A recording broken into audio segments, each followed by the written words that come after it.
Lane Kiffin, truth teller. Coach Kiff sits down with our man Ross Dellinger at Sports Illustrated with a little interview. Offers some honesty. I like it.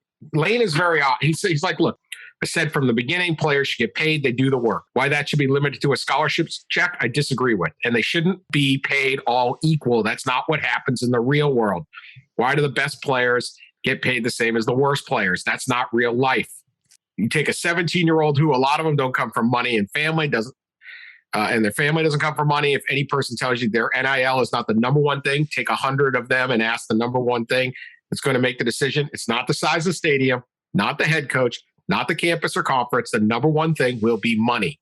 And how would you blame them? This is the part I appreciate. A professional player already has money, and they usually follow the money in free agency. So you don't have it and are 3 or 4 years away from getting money in the NFL. You take what is guaranteed. And how can you blame them when a lot of them never make it to the NFL? How do you not take it?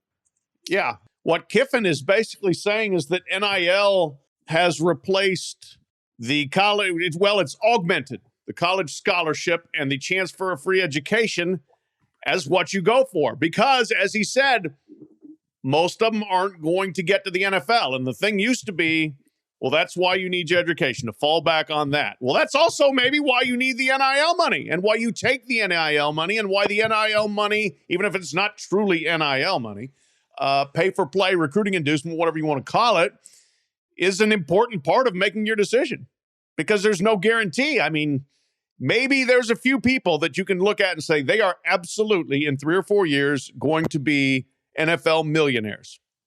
There's not many of them. Even at Alabama, you bring in 10 5-stars, 2 or 3 or 4 of them aren't going to pan out.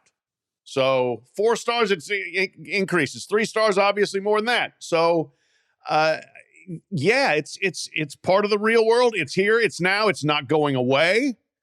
And it is part of the equation for how they're making their decisions. And again, it's hard to blame any player, especially if you came up through an impoverished or meager background at all, to say, no, I'm not going to let that influence my decision at all. I'm going to go because, I like the glamour of this school. No, I mean, let's be real here about what's on the line and what's available and what's going to drive a lot of these decisions. So, yeah, I think Lane, he did tell some truth there for sure.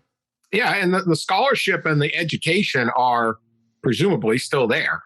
Right. I mean, they're still there. Every school is going to offer you the thing, whether you get an education or you just get through school is, both part of the program and part of you. This is how the world works. We said this over and over. When someone offers you a new job, your first thing is, do I get paid more? Right. Or your first job out of high school or college, and I don't care if it's a summer job. Money is the thing. And if you're not in on it, you're crazy. And if you're going to sit around and go, we can't have money be a factor in this, like what you're trying to change human behavior. You're trying to stop the wheels of capitalism. You're going to try to legislate something that goes against the human condition. Yeah. That's it. I mean, like, there's no way money's going to matter. Yeah. The old, what was it, in The Usual Suspects, when Kaiser Sose says the greatest trick the devil ever played was convincing people he didn't exist. The greatest trick the NCAA played was convincing people that money didn't matter, right? That this was all an educational premise. But that has continued to be dismantled to the point now where it's gone. I mean, money is absolutely a key driving force in every decision that's being made. And now people can admit it, and now people can allocate their resources accordingly without having to pretend that it's not part of the equation.